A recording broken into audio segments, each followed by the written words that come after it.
if you're a part of the culture of careful critical discourse, you don't come out and say the deep state tried to kill Donald Trump, because there's no direct evidence for that. What we have are an accumulation of mind-numbing, bewildering, grotesque errors by the Secret Service that the mind just recoils at simply labeling them as incompetence, right? The mind naturally inclines, viscerally inclines towards suspecting there's some kind of conspiracy here to murder Donald Trump. But once you follow that natural, visceral impulse, you have left the culture of careful critical discourse, and you are a bad person, and you will not be able to maintain any kind of standing in the elite, and your social stock will go down. The regular Secret Service detail assigned to Donald Trump was pulled off.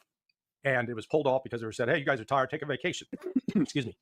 They then brought in this agent from Pittsburgh who's not very experienced. And they brought in other personnel. And they may have brought in Homeland Security folks. I don't doubt that if whistleblowers are telling Holly that, I would believe. But part of the advance work that a Secret Service team assigned to an event like this is supposed to do is do a 360-degree sweep of the perimeter, going out about 1,000 yards. They did not do the sweep of that particular building, set of buildings that were off to Donald Trump's right where the shot was taken from. They didn't do it. They assigned that to the local police. Oh, you guys take care of it. Well, that's problem number one. Problem number two is we're now learning that there was a lot of information that there is a possible suspect out there in the crowd. And once you have a problem, protocol for Secret Service is pull the protectee off. Don't let him get out there in public.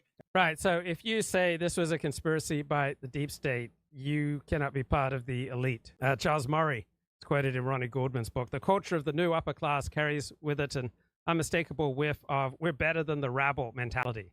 The daily yoga and jogging that keep them whipper thin, not just healthy things for them to do. People are overweight are less admirable as people. Deciding not to recycle does not reflect just an alternative opinion about whether recycling makes sense. It is inherently irresponsible. Smokers are not to be worried about, but to be held in contempt.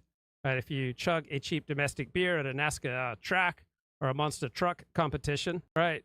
This is an example of the unself-conscious coarseness of the medieval, who has not yet been disciplined into the peculiar courtly rationality. Instead, they just live in a world defined by squalor, danger, and physicality. They're not part of the more refined pleasures, sipping white wine or drinking a latte at an art gallery. They're not fit to be at court. Number three, no integrated communications. So you've got federal, state, and local police, and they should all be up on one channel where they can all call up and communicate, and you make sure the information is cycled back into the Tactical Operations Center, also known as the TOC. That didn't happen.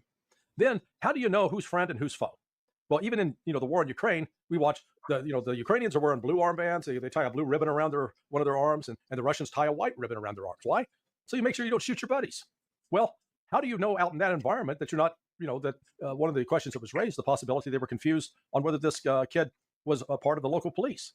They failed to have a color of the day so that they could readily identify. I mean, it goes on and on and on. What the good news was, though, they did assign a second counter sniper team to the event. And that second counter sniper team, who really hasn't been photographed. We've got the photograph of the guys who, if you're looking at Donald Trump, they're up on the roof to the left, guy with the tripod. Turns out their field of vision was obscured by a tree. So they didn't have a direct field of vision. And then when the gunfire shots, they're ducking down and going for cover. So if you suspect there was a deep state conspiracy to take out Donald Trump, you have to slum it. No respectable expert, no member of the culture of careful critical discourse will say things like you're hearing now.